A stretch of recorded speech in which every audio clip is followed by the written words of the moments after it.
अस्सलाम वालेकुम नाज़रीन, मैं आपकी मेज़बान रिक्ज़ा अवान एक बार फिर से आपकी खिदमत में हाज़िर हूँ। नाज़रीन, हम यहाँ इस फार्म पे अपने कुछ किसान भाइयों को डिजिटल एग्रीकल्चर की ट्रेनिंग देने आए, तो हम यहाँ से गुज़र रहे थे। हमारे साथ एक बड़े मुअज़्ज़ज़ मेहमान मौजूद हैं, बशारत साहब, जो कि माशाल्लाह बड़ा अच्छा इस एरिया में काम कर रहे हैं।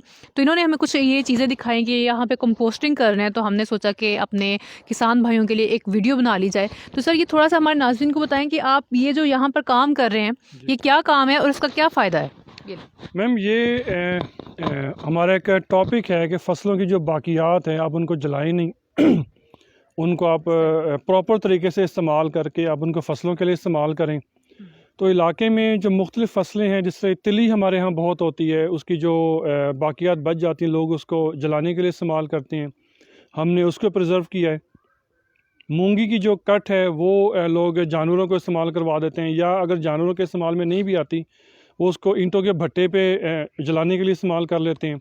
तो वो भी हम लोगों ने प्रिजर्व किया है, उसको यहाँ पे हम लोग डीकम्पोज कर रहे हैं। केले के छिलके जो पत्ते हैं, जब ट्रक अनलोड होता है सब्ज़ी मंडी में आके, तो फिर जो केले के पत्ते हैं वो फिर ऐसे पड़े रहते हैं। जा बजा आपने सड़कों के किनारे देखे होंगे। तो केले के पत्ते हम लोगों ने वहाँ से ट्रांसपोर्ट किए हैं। तो जो वो चीज़ें जो किसान जला देता है, जो ज़ाया कर देता है, वो हम लोगों ने यहाँ पे इसको डिकम्पोज कर रहे हैं। और ये फिर हम लोग यहाँ पे अपनी अदरक की फसल को, जो बाग हमारा लग रहा है उसको, और बाकी इलाके में जो दोस्त अहबाब हैं, जो ज़मींदार हैं, उनको फिर हम लोग ये प्रोवाइड करेंगे, ताकि उनकी ज़मीनों में ऑर्गेनिक मैटर बढ़े, लोग कीमियाई खेती की बजाय ऑर्गेनिक खेती पे आएँ, लोगों का म्यार ज़िंदगी बेहतर हो, उनकी सेहत का म्यार बेहतर हो। और बिल्कुल जो फजूल चीज़ है, जो जिसको लोग कोई भी कीमत नहीं देते, खाम में लोग उसको फेंक देते हैं, वो जो है ना एक किस्म का ब्लैक गोल्ड की शक्ल में हम उसको कन्वर्ट कर रहे हैं। सर, ये थोड़ा सा हमारे नाज़रीन को यहाँ पे बताएंगे किस तरह आपने किस तरह इसको कंपोज करेंगे, तोड़ेंगे, लाइक तोड़ फोड़ करते हैं ना मटेरियल की, आप खाद बनाना चाह रहे हैं ऑर्गेनिक, तो किस तरह आपने स्ट्रक्चर बनाया है? इसमें ये है कि आम तौर पे दो तरह से आप इसको डीकम्पोज कर सकते हैं। ये 16x21 का कंपाउंड हम लोगों ने बनाया हुआ है कंक्रीट का, लेकिन अगर फ़र्ज़ किया ये आपके पास नहीं भी है, तो भी आप ज़मीन में खड्डा खोद के और शापर जो प्लास्टिक शीट है वो बिछा के उसके ऊपर आप तहें लगा देंगे। इसमें मैं आपको थोड़ा सा बताता चलूँ कि सबसे पहली जो 1 फुट की तह है, वो हम लोगों ने तिली की जो कट है उसकी लगाई हुई है। फिर 2 से 3 टन जो ताज़ा गोबर है वो उसके ऊपर डाला हुआ है। फिर उसके ऊपर हम लोगों ने मूंगी की कट डाली है। फिर 2 से 3 टन ताज़ा गोबर डाला हुआ है। फिर कपास की जो छड़ियाँ, जब कपास हार्वेस्ट हो जाती है, किसान उसको काट लेता है, तो वो 2 से 3 टन हम लोगों ने कपास की छड़ियाँ इसमें डाली हैं कुतर के। फिर उसके ऊपर गोबर डाला हुआ है। और फिर शहर में हमारे पास जो केले के पत्ते, क्योंकि केले के पत्ते जो हैं ये पोटाश का बहुत अच्छा सोर्स है, बहुत रिच सोर्स है, तो वो हम लोगों ने कुतर के बीच में डाला हुआ है। और इसमें फिर ताज़ा गोबर डाला है। बगास हम लोगों ने, जो शुगर मिल की एक बायो प्रोडक्ट है, वो हम लोगों ने इसमें डाली हुई है।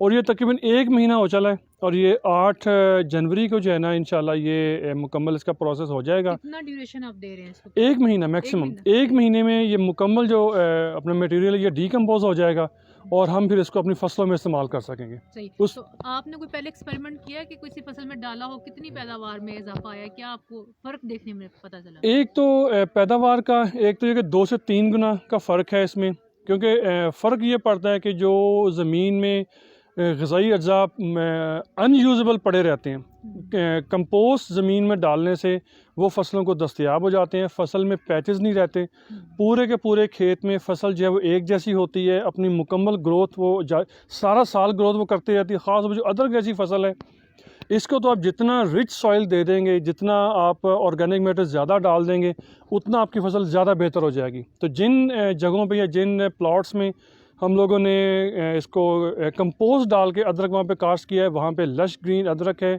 और बहुत जो है ना 2 से 3 गुना फ़र्क पड़ जाता है पैदावार का इसमें। तो इसमें खर्चा कह लें कि आपका क्या खर्चा है? इसमें कोई भी ख़र्चा नहीं है। ये हमारा टोटल मेन जो है वो ट्रांसपोर्टेशन का है, क्योंकि डिफरेंट जगहों से, शहर से या गांव के दीगर हिस्सों से चीज़ लाने में ऐसे ख़र्चा ज़्यादा है।